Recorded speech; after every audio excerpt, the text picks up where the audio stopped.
This podcast is sponsored by nobody. Hey dudes, welcome to Splat from the Past, the only 80s themed horror sci-fi show where things can get totally radical. Now today I am so excited because I will be talking to DeeDee Rescher. Oh my god, you all know her from such iconic 80s teen movie classics as Once Bitten, Ferris Bueller's Day Off celebrating its 40th anniversary, Summer School, and you've seen her on so many different sitcoms and TV shows. She was on everything from Chico and the Man to Three's Company. She had a recurring role on Hope and Gloria, short-lived sitcom back in the day with past guest Cynthia Stevenson. And she has just done so much great work. You know, it's hard to keep track of it. And she's done voiceovers for cartoons, and it's going to be just a great time today. I've been trying to make this happen for the last 9 months, let alone the last 9 years, and it's finally going to happen today. She is also the stepmother of past two-time guest Dr. Kristen Hilaire, and she helped make this happen. Thank you so much, Kristen. I just love you and adore you. Also, the update on my mom's surgery. So, an attempt was made last night to put a pacemaker in, but something was wrong with her arteries, and so it got postponed. And then next week, she goes back to the doctor, and then they're going to take it from there. I have no idea what's going to happen yet. And I want to thank everybody on social media for praying. Keep praying for my mom. She's doing just fine. She's home safe and she's optimistic. And everything is all good in the hood. So yeah, here is my interview with DeeDee Rescher. Oh yeah.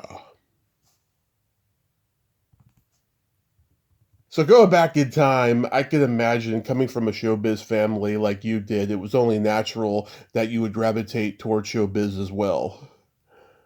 Yeah, there was never any question. We were in tap. My first recital, my first performance was at the old age of 4. Mm-hmm. And you know, my mother had us in tap shoes. We came out dancing, we always like to say, my sisters and I. Mm-hmm. Anyway, yeah, it was kind of a no-brainer.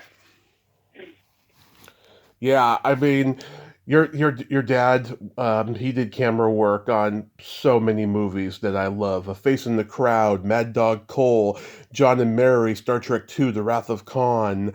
Your mom, she did. I remember Mama on Broadway with Marlon Brando. I mean, that's a great family to come from. I know. I have some funny stories about it too. And then my grandfather, of course, was Otto Kruger. Now he was the real star of the family. Oh yeah. So he's the one who started it all, and he started in vaudeville. And you may not know this also. My grandmother on my father's side, my father's mother, was once known as the most photographed woman in the world. Wow. Her name was Jean Tolley, and she was a huge silent film star. Oh yes. And she married Jay Rescher, who founded and formed the first photographer union in New York City. They formed it out of my grandparents' basement in Manhattan. And that's how the local was born. So, it was like everybody was into it, and my sisters were into it for a while. But it was hard, you know. It's hard to stay in this business. So they kind of went their own ways. They decided that they'd rather be comfortable and make some money and survive. You know, it's really a painful way to exist sometimes. Oh yeah. Well, I mean, starting out is so hard. Yeah. And, you know, it's such a competitive business. And there's so many people who, you know, you go to acting class, you go to your first acting class, and everybody in there you think is better than you, and maybe they are, you know. and it's just a climb. It's a hard climb, and you have to do a lot of weird, degrading jobs to keep yourself alive, you know. And Right. the degrading jobs don't help your psyche any, you know. Yeah. I don't mean to sound all negative, Nelly. No, it's true. It was a hard road. Oh yeah, it's true. It's a weird competitive business, and fortunately, so many people have made it through. You know. Yeah. I mean, I have to say, even though, like, you know, it's sort of in my vocabulary that I say, well, I never really made it. I mean, I never really made it the way my dreams wanted me to make it. But now at this old age, I'm very comfortable in my living situation, and that's due to 50 years of working in this business. And so for that, I'm proud of myself. I actually made it. So I did make it. Yeah. You did. You know, I never got to thank the Academy, but maybe I should thank them now. Did they encourage you though? My parents? Yeah. Yeah, totally. Yeah, they loved it. And you know something? We were girls, and at that time, I know it sounds crazy, because girls were just starting to go to college then.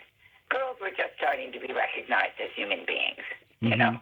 Yeah. And so it was okay that we didn't, you know, go to an Ivy League school and learn some kind of, you know, trade, profession. Yeah. You know, we could be girls still. And so, and I'm not saying that that's the right thing at all. Yeah. I'm just saying that's how it was then. So yeah, they were very encouraging. Yeah. So what college did you go to? I didn't. Oh, okay. I went to the College of Street Smarts in New York City. Okay. I left home at the age of 17, and I got my own apartment in New York on 89th between 89th between Central Park West and Columbus, which now is a very gorgeous, sought-after section, and my $150 apartment is probably at least $5,000 a month now. Wow. Anyway, and I got a job. I got a few jobs. I was waitressing and I was doing clerical work.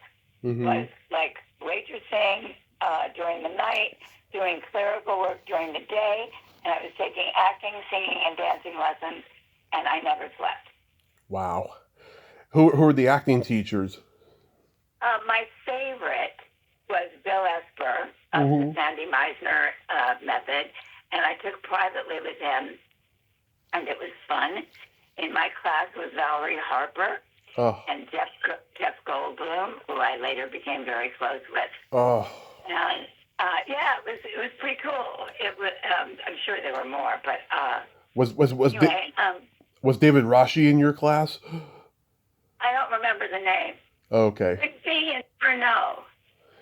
You're going to find out during this interview that my memory sucks. Yeah. I mean it. So okay, so that was one teacher. And then I took dance at Carnegie Hall. Mostly, I had a favorite teacher there by the name of David Ferris. Yeah. I had been in a dance company for years in Connecticut where I grew up. And and I had been in their company. I guess it was about 10 years before I moved to New York. And so I wanted to continue doing the dance. And the dance is kind of where I started with all of this. And I kind of thought I might be a dancer for a while. But quite honestly, my boobs got too big.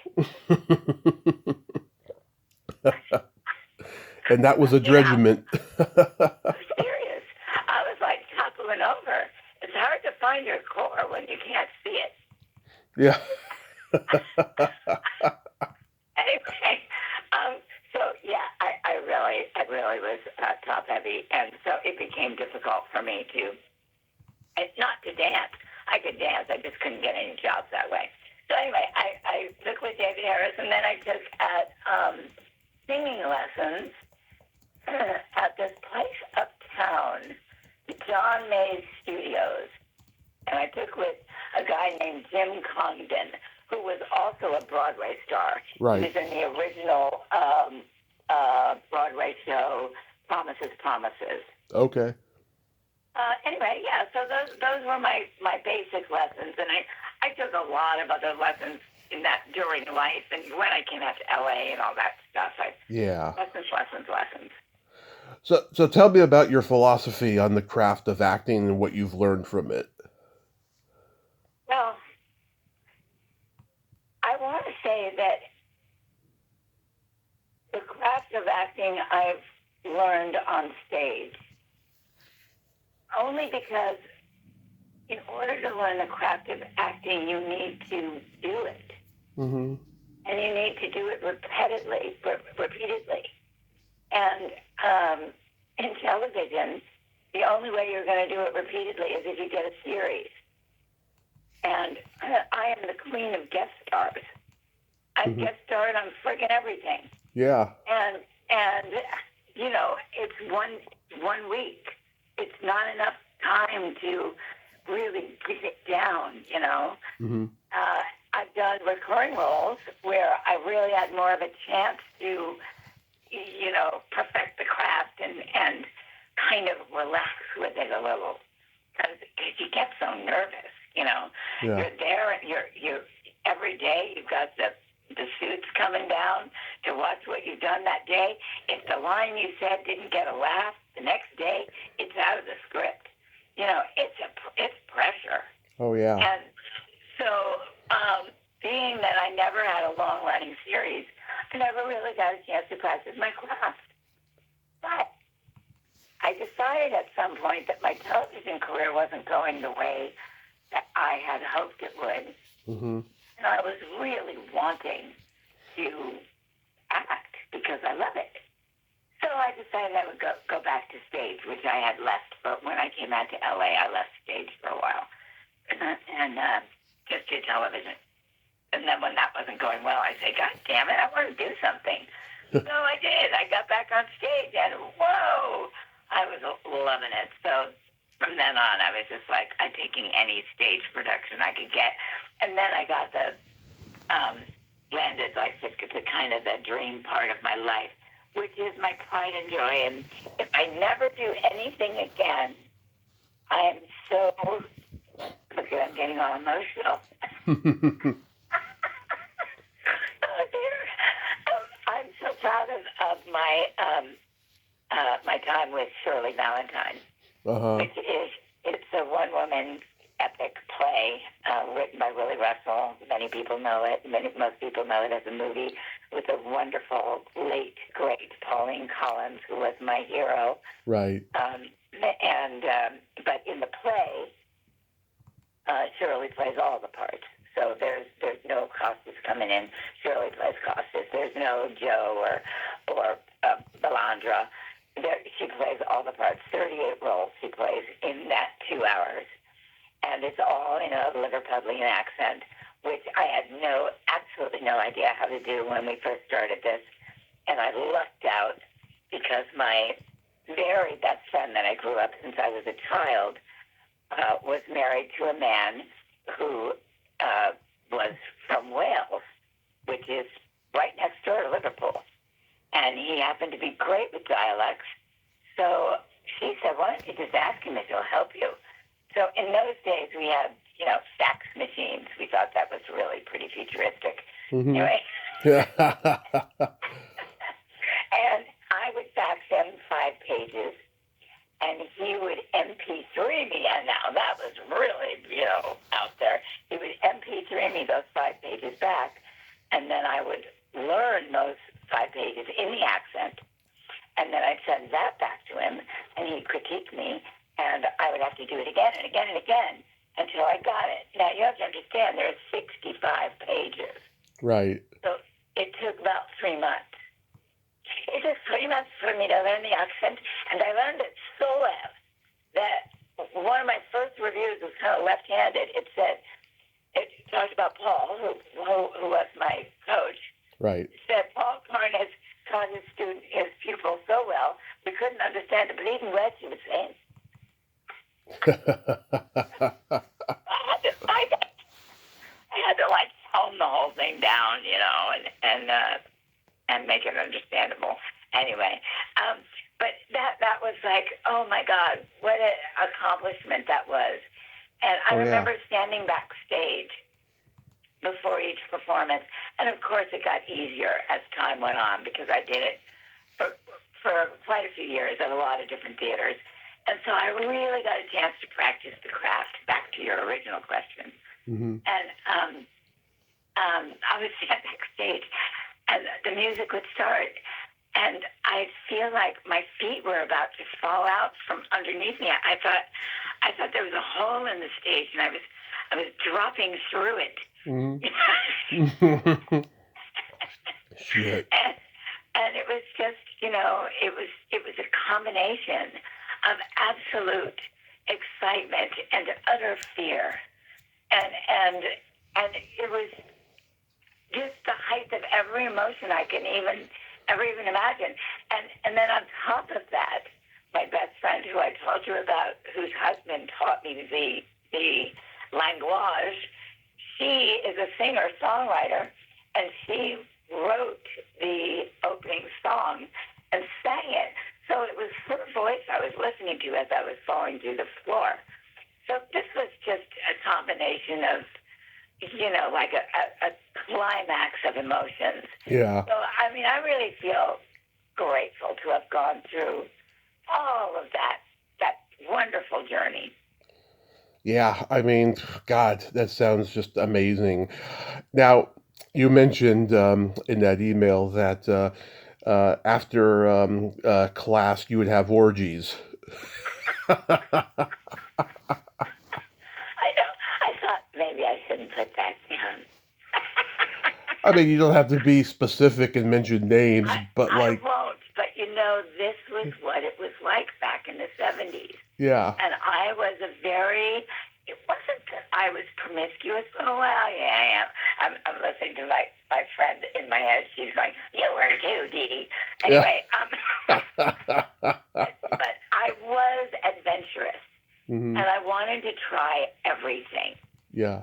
And so we would, after acting class, after Bill Esper's acting class, usually once a week we would have a little get together after class at somebody's apartment, Mm-hmm. and we would all smoke pot and drink wine, Yep. and take off our clothes, and the rest is kind of history. and Did you use butter? but it was, no harm done. Yeah. It was lots of giggles and fun, and then I'd have to get up, after being up all night and go to my clerical job, Yeah. and make my waitress job that evening. So, geez, Louise, that was a lot of stuff. But yeah, the orgies were a fun memory. Yeah, no judgment from me. I did them myself, but we used Good we used butter, and it created a mess, I learned from reading a book about Natalie Wood, don't use champagne, because she did, and she ended up in the hospital. Oh yeah, that hurts. Ouch. Yeah. But I can understand butter. Yeah, it's a mess. Yeah. A real mess. Salted or unsalted? I can't remember. It's bad either way. I think unsalted would be better. So how do you end up in LA and getting together with Roy Silver? Oh boy. I told you I was friends with Jeff Goldblum. Yep. And I was living in New York, and he called me, and he said he was in a show. He was in a show at the Plaza 9 Theater. Yeah. And it was called El Grande de Coca-Cola. Uh-huh. It was written by the Lomond Spectacular, a British group. Very funny people. Ron House, Diz White, Alan Sherman. hilariously funny, wonderful writers and people. They also wrote Bullsock Crummond and Oh yeah, I love that. I love that. Yeah. oh my God, they're so good. So Jeff called and he said, "Listen, they're casting one of the roles. There were only 5 roles in the show. Mm-hmm. He said they're casting one of the roles. Do you want to come and audition?" I was like, "Yes." So I went and I got the part. And I had to learn it in a week, and before you knew it, I was in my very first. It was kind of then called a Broadway show, but it was a little bit off Broadway. The Plaza 9 at the Plaza Hotel had a theater downstairs, and that's where it was. So it had previously been at the Mercer Arts, which had burned down, and that was a huge theater complex in New York many years ago. Anyway, it was now at the Plaza 9. And I was in it. Oh, my God, so exciting. And I got my equity card. That's how I got my equity card. So that was in 1972, I believe. Right.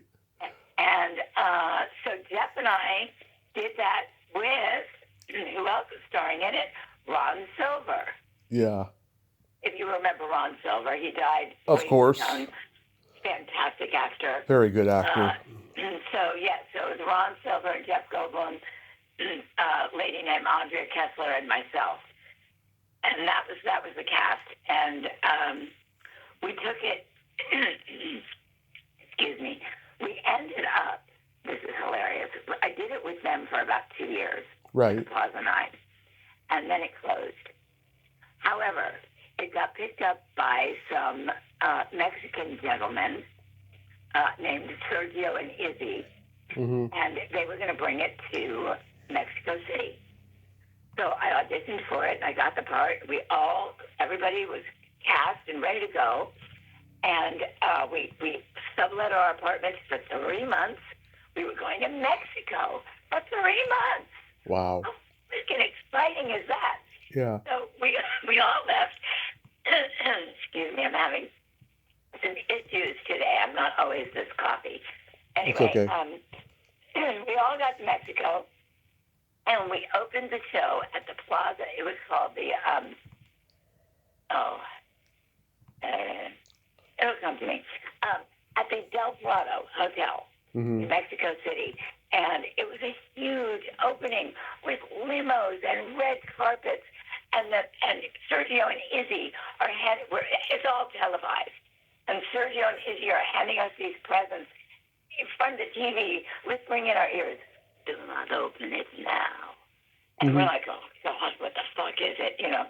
And they gave us all a pound of glass of pot for our opening presents. Love it. So, and I remember one of I don't think he'll mind me saying this, but do you know the actor Barry Pearl?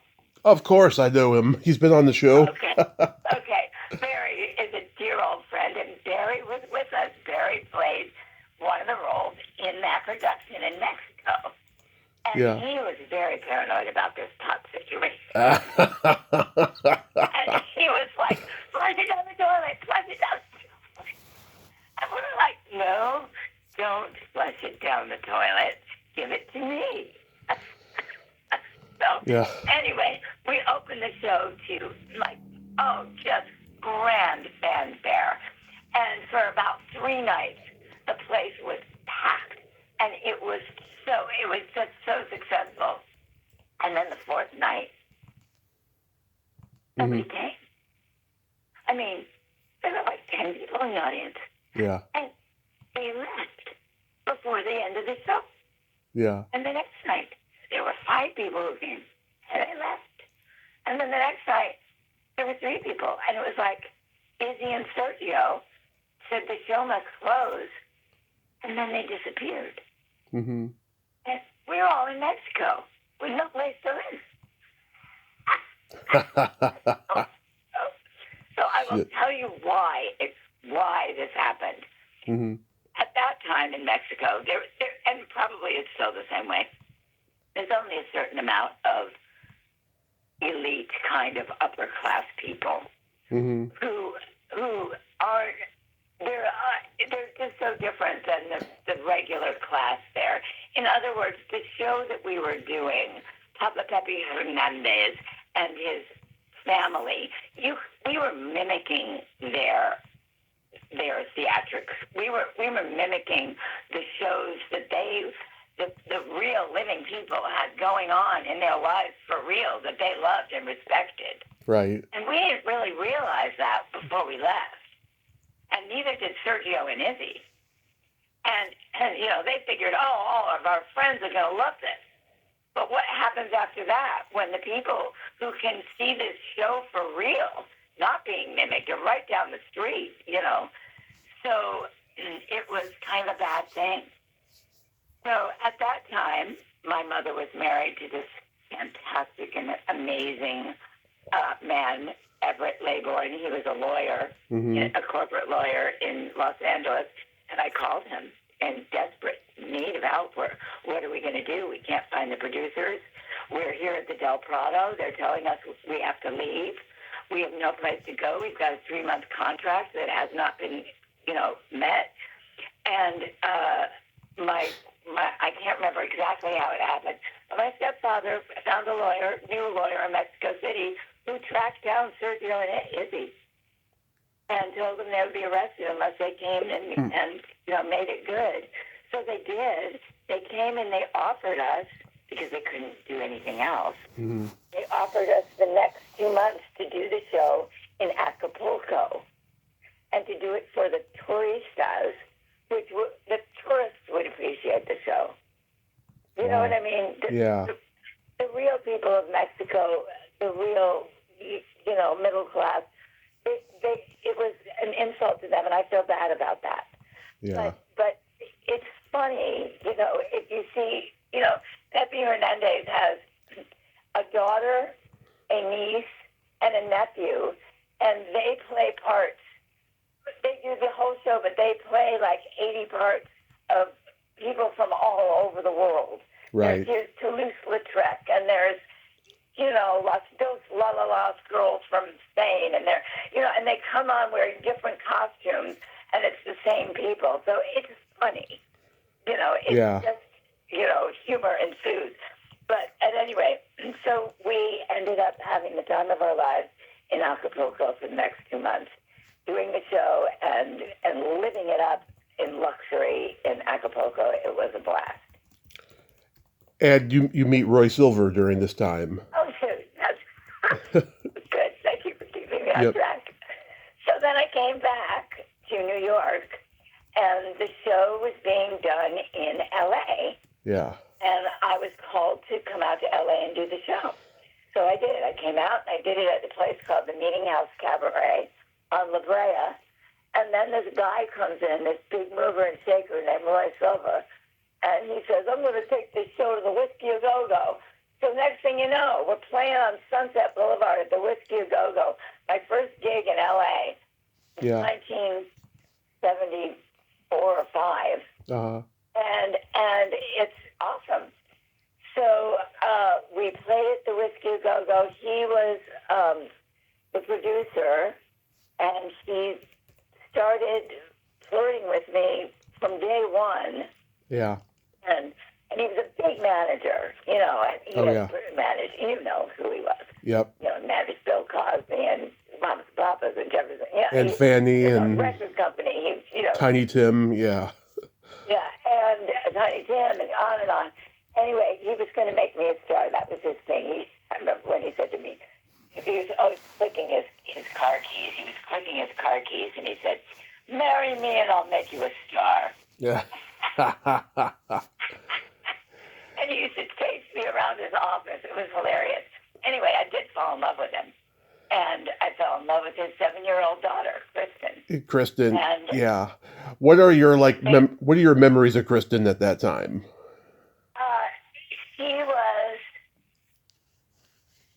She was a little spoiled. Her dad worshipped her. Yeah. So she was really treated like a princess, and I remember thinking, wow, she's really a princess. But she really wasn't. She had this amazing vulnerability that she covered really well. Yeah. And I noticed it from the beginning, and I immediately fell in love with her because she was so vulnerable, and she had so much to live up to. Yeah. Because Roy really made it tough.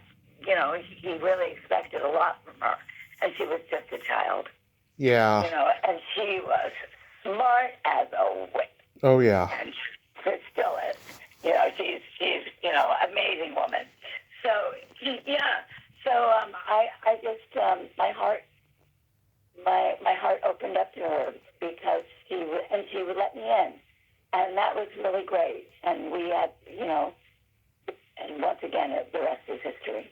Yeah, she just adores you, and I just adore her. She has been so kind to me over the last year or so, and she's just she's so curious, kind, smart, outspoken. I just adore her. I just Yeah. truly adore her, And I'm terrified of her at the same time because she's taken the man to court, with my dirty mind, I got to be careful. I But think you'll be okay. I just adore her so much. Yeah, me And too. She's an amazing woman. and then you joined the LA Knockers. Yeah, that was. I think that was after Roy. I got back into dancing, and actually, I'd never really stopped dancing. But I remember one day I was going to Roland Dupree's, and I was signing up for my usual jazz class. Mm-hmm. And right next to that sign-up sheet was a sign-up sheet that said Jennifer Stace, LA Knockers. Well, I just about fell on the floor because I had seen them. I'd seen them open for Jay Leno at the Comedy Store, and they were always at the Playboy Mansion, and they were just all around town. They were like the opening act for tons of great comics. And they also had their own gig at this place called El Cid. At any rate, I thought, oh my God, I took my name off of the first jazz class and I put it onto Jennifer's class. And I went in and I stood in the back, all timid and everything. But I was like, I really love this kind of dancing. It was really innovative, way before her time. I mean, she was doing the locker stuff, but she took it even further. And amazing stuff. Anyway, maybe the third week, I moved myself up to the middle line. Yeah. And then, after a month, I thought, I'm going to stand in the front row. And I did. And Jennifer said to me after class, she said, I want to talk to you. And she said, how do you feel about becoming an LA Knocker? And I burst out into tears. I was like, oh, my God, this is a dream come true.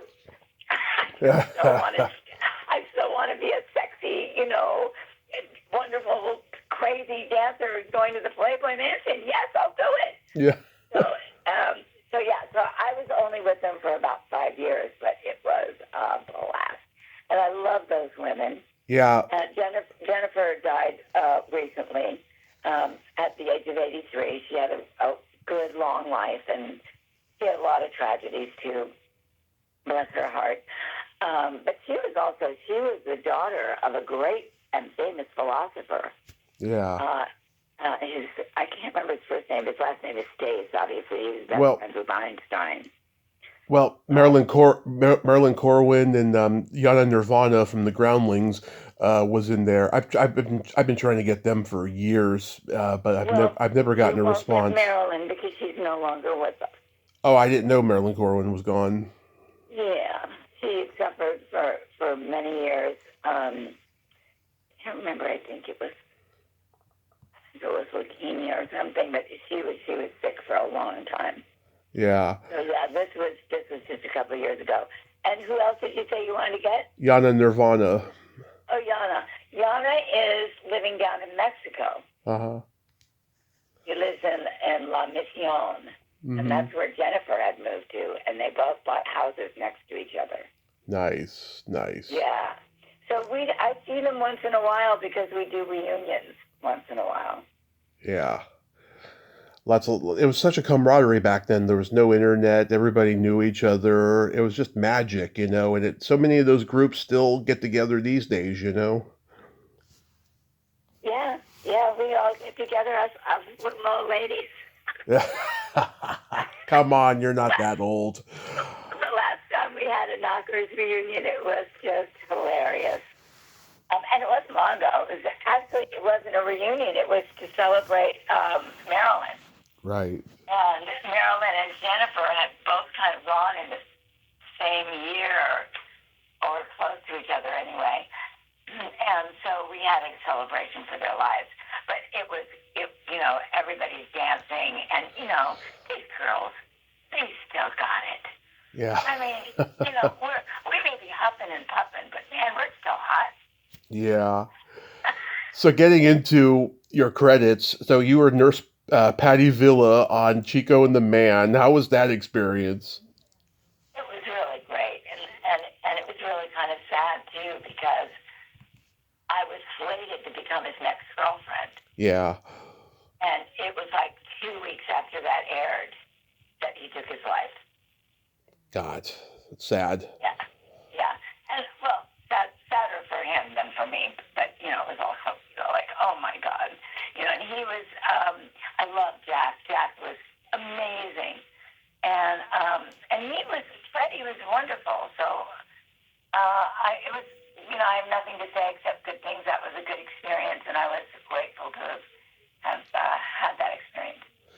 Yeah, I talked to Diana Canova, who had been on Soap with Kristen's mom, and she was on Chico and the Man, and she actually dated Freddie for like a hot minute. Oh, neato.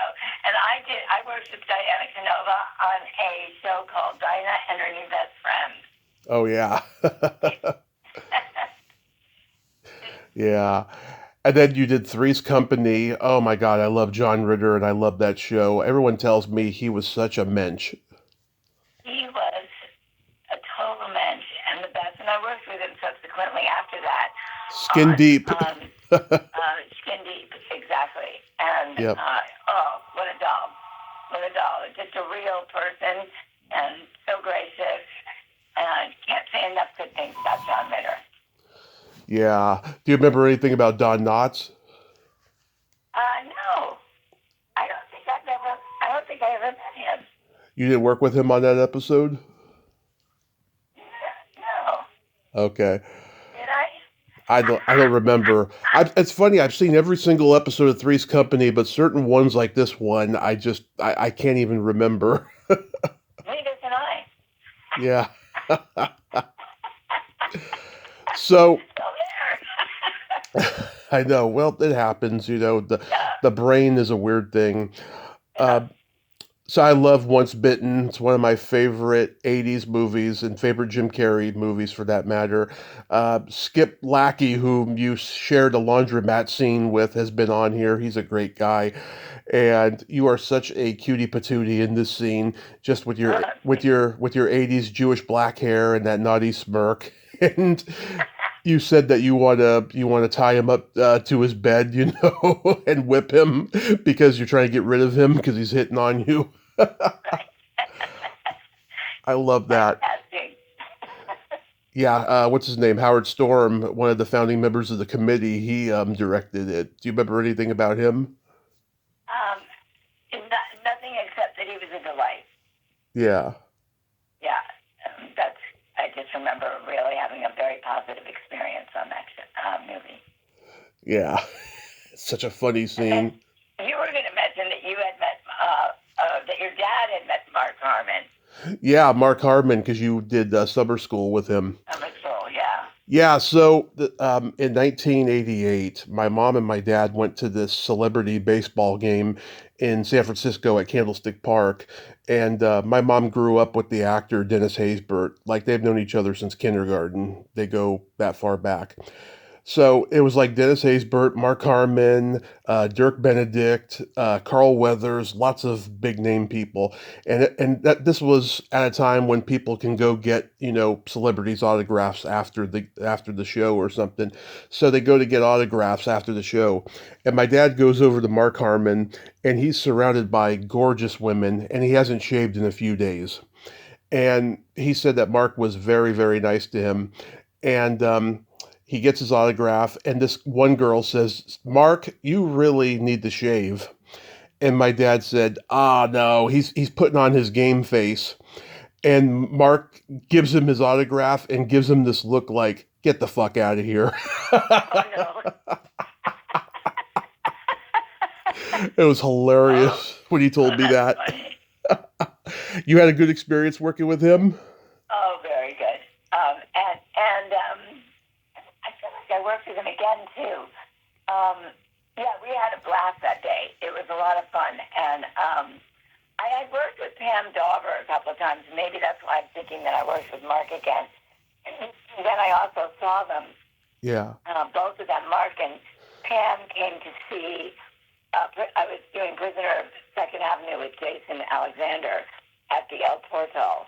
Right. And Mark and Pam came, and that's the last time I saw them. But yeah, they were in the audience, and I got pictures with them. And Kirk Douglas was there that night. I got a picture with him. Wow. Yeah. So anyway, yeah, that was the last time I saw them. But they're both just super sweet people. Yeah, I just love how you're like, back off, hairbag. This is ladies' night. Right.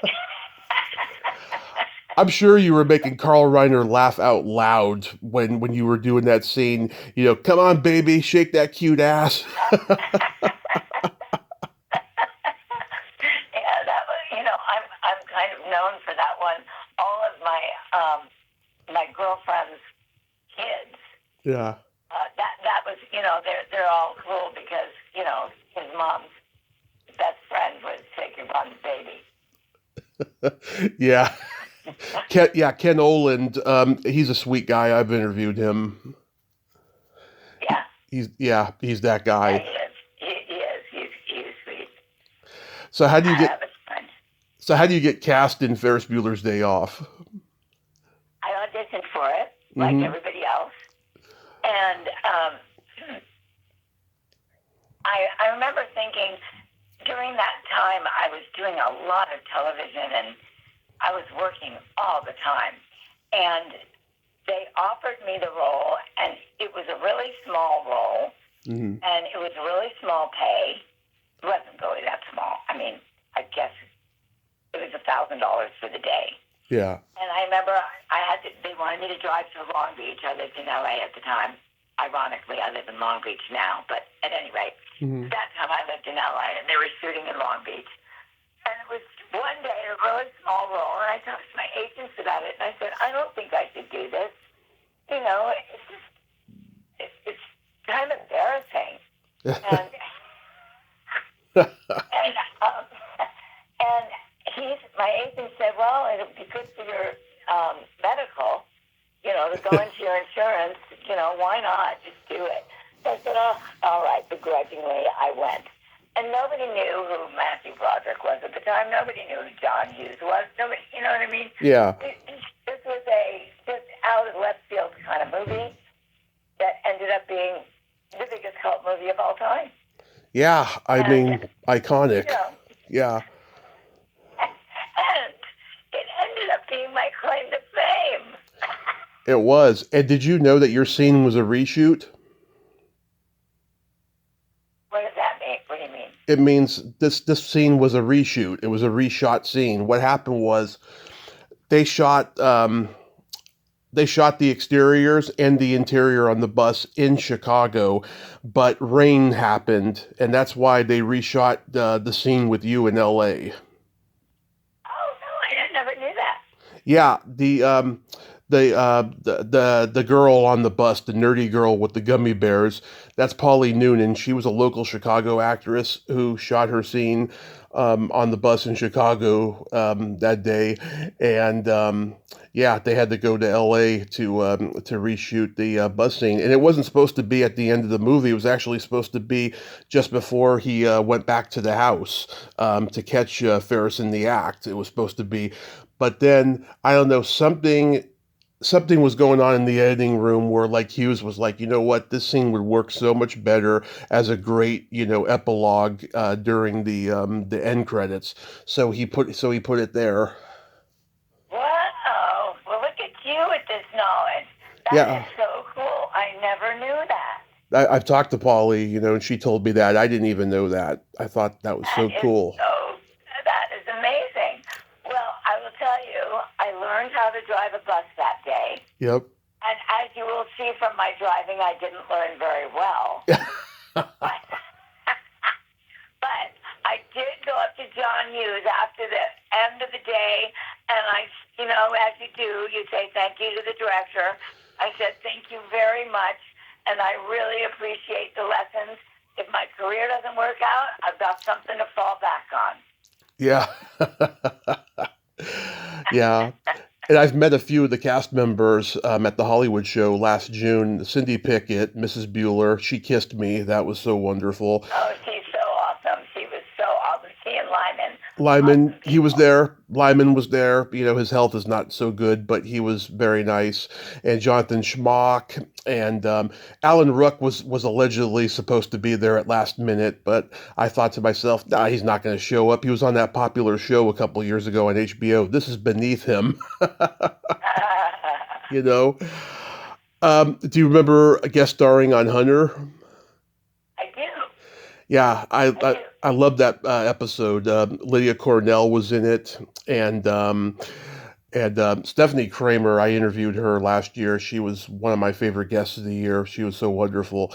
Yeah, She's what do you? awesome. Yeah, and I knew Stephanie before Hunter. She was in a group of friends of mine, theater friends. DeeDee and DeeDee. Yeah. Yeah, and I remember we were. I don't remember the episode that much, but I remember we were sitting at a cafe table outside, and I was giving her some pertinent information that had to do with something about a case she was solving or something. Yeah. It's so hard to remember all these things. Yeah, James Whitmore Jr. directed, and yeah, I'm a huge Hunter fan. Actually, this episode came up in the conversation. I remember. I think it's one of her favorites. Oh, really? Yeah, it's definitely one of mine. It's a great episode, and Lydia's so good in it too. Do you remember guest starring a couple times on Empty Nest? Oh, yeah. Yeah. I have a funny empty net story. Okay. So I think I did it like maybe 3 times. Mm-hmm. And one, I did the pilot. I remember that. No, maybe I didn't do the pilot. I did the pilot of Frasier. I was just thinking, because, anyway, trying to get to this story here. I'm all over the place. So I auditioned for this role, and it's for one of the call-in mothers to the doctor. Mm-hmm. And she's calling in to say that her baby has stopped breathing. And she's completely panicked, and it's a really emotional role. And when I went in, this is in the days that you would actually go in and audition in person. Right. I went in, and I nailed it. I mean, I was sobbing. I was, and I knew I nailed it. Yeah. And my agents called to tell me I got the part, and I was so excited because even though it wasn't an on-camera role, it was like I only get the comedic role. I'm like, finally, I've got a great emotional role that I'm going to play. I'm so excited. So I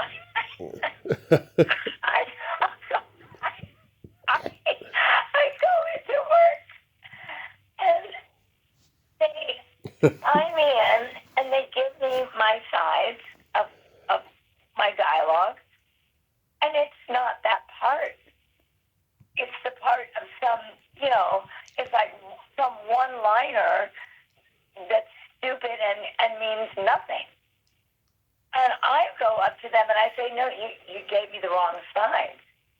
And they said, no, this is your part. And who walks in but Deborah Jo Rupp? Yeah. And they give her the sides of the woman who's crying. Wow. And I'm standing there, I'm about to cry, Wow. And I say to her, I said, I'm confused. And she said, no, well, my agent told you this is the part I auditioned for, and this is the part I, signed up for. And I called my agents, and I was sobbing at this point, and I said, I don't think I want to do this. And my agents advised me that I should do it. So I did it, but I remember I was just absolutely brokenhearted. Oh, that's sad. That's really sad. I know what happened was I did audition for that role, but And they liked me so much, they gave me a different role, but they didn't tell me. They forgot to tell me, oh, yeah, you didn't get that one. Wow. That's showbiz, Ow. huh? Yeah, you had a recurring role on Hope and Gloria, and I got to talk to Cynthia Stevenson last year. She was probably my favorite guest of the year. She's so adorable. She's so awesome. And that was like a dream role. Mm-hmm. It was not on camera. The only thing that was on camera was my hand with a cigarette in it. Yeah. And it was, and I talked like this. And it was, and, I didn't have to learn my lines because I'm just sitting there with a script in my hand, and the only thing you ever see is this hand. It comes out every once in a while, and it just flicks the edges down. And it was great. And the old lady next door. And, that was, and everybody on that show was so nice. And as you said, Cynthia was just a doll. So, yeah, that was a fun one. Yeah. Now, I'd be remiss if I didn't mention Teresa Ganzel. How did you start your friendship with her? Oh, my God. My dearest, lifelong friend, Teresa. Mm-hmm. And I met something like 40 years ago on a commercial.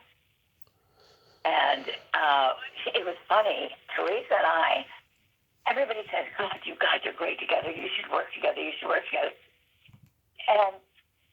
I never have. Yeah. Even on that commercial, it was for the same commercial, but we were in different spots. So during our relationship, during our tenure as friends, and when we were growing up together and getting to know each other, I decided to take it in my own hands to have us work together. So we pitched a couple of shows. One of them was called Kitty Kitchen Coup. Yeah. And we actually almost made it to Food Network. We had a producer. It was hilarious. It was about two women who have no idea how to cook, and this is their cooking show. And it's like Teresa's in the store and she's calling me. She's saying, "DeeDee, I'm in aisle 3, but I can't find any yield anywhere." The recipe says, "Yield 3 cups." I just love her. She's so wonderful. She's so great. Anyway, we had a blast. We pitched that show for about 3 years. And then one year I was really bored. And one day, it was like May, and I decided I needed a tan, and I had no money. I was poor. And I thought, you know what? I'm going to fucking crash the Marriott hotel pool. And I did. Love it. So I'm at the pool, and I order a margarita. And I call Teresa, and I go, "Teresa, I have got the best idea. Meet me at the Four Seasons Beverly Hills tomorrow. I'll explain all of it then. Wear your bathing suit and look as posh as possible." So the poor thing, she comes in, she's all game. And I said, "We're going to crash the pool." So we started this crashing pool thing. We spent an entire summer crashing all of the best pools in Beverly Hills. Yeah. And we actually got kicked out of the Beverly Hills hotel. That's hilarious.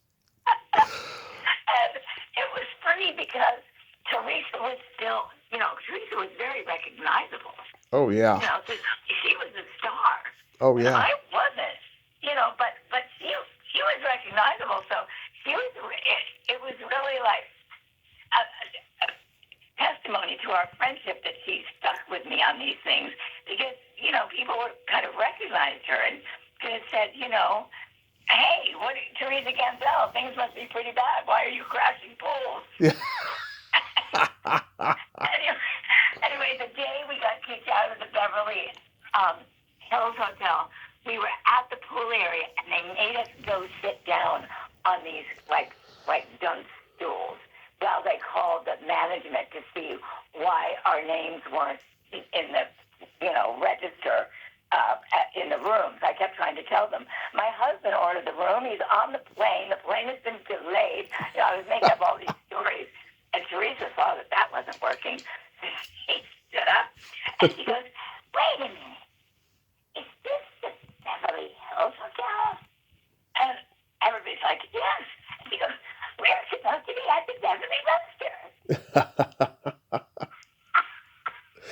Oh my God, that's funny. So we got out of that one, and that was our last. That was our last pool. And what came out of it, we wanted to write a pilot about it. We never did. And then I thought, well, I'm just going to write a coffee table book, which I did do, but it's kind of a mess, and I never did anything about it. But what a summer! So to wrap this up, tell me about your cancer journey and like what do you got upcoming we can look forward to? Well, my cancer journey, I'm just going to say I never came out about it, not for any reason, except that I didn't have the energy to do anything except survive. Mm-hmm. And now that it's over and I've been pronounced cured, which I just love that word, cured. That sounds like meat, God. Doesn't it? A cured meat. Yeah, it's like, oh, fantastic. But I was diagnosed with throat cancer in 2018. Yeah. And I got through that somehow, and then I was diagnosed with esophageal cancer in 2020. And so I pretty much took up about 5 or 6 years of, more than that, 7 years of my life. And I will tell you, the main thing I want to say about it is life changes, and it becomes a much realer, deeper, incredible place to be grateful in. Yeah. And so I'm not chasing after anything now except joy. Oh, I love that. And so if I don't, if I never work again, I've had such a great run, but I will work again. I just want to say that if I didn't, it would be okay. And so it taught me a lot, and in a way, even through all it was horrible, it just made me stronger, and it just made me more grateful to be alive. So there's that. And what's coming next? Yeah. I have no freaking idea. I have a couple of, a friend of mine, Ken Levine, who is a wonderful writer, Mm-hmm. was a producer and writer of Cheers for the whole time it was on, and done a million other sitcoms and a million other things. He's just a wonderful man. Anyway, he's writing plays now, and he's written a part for me in a really great play, and we're hoping that will happen soon. So that's what might be next. Oh, you are so amazing. You will work again. I just know you will because people just love you. Yeah, people just love you. And I have a joke for you. Oh, goody, what? What's the worst part about a family Thanksgiving in the South? I can think of too many things. I'm just kidding. What? The sexual tension. Oh. Of course, I would get that joke. Yeah. Let's see. What joke do I pick to ask DeeDee? Yeah. Well, Tommy, I'm really sorry it took me so long to get to you, but it was certainly worth it and a lot of fun. And thank you for having me on. Yes, I'm so glad we finally made it happen. And you have yourself a great day. Be safe, and we'll talk soon. Okay, darling. You take care. You too. Bye. Bye-bye. Well, there you have it. DeeDee Rescher, ain't she a sweetheart? Oh my God, she is so funny. I mean, I love talking to her. She's just hilarious. And I'm so glad Kristen could help finally make this happen. Thank you so much, Kristen. This was a gift today, a real gift. Well, until next time, this is Tommy Throwback Kovac saying there's no shame in living in the past because the present sucks. Later, dudes. Boom, boom.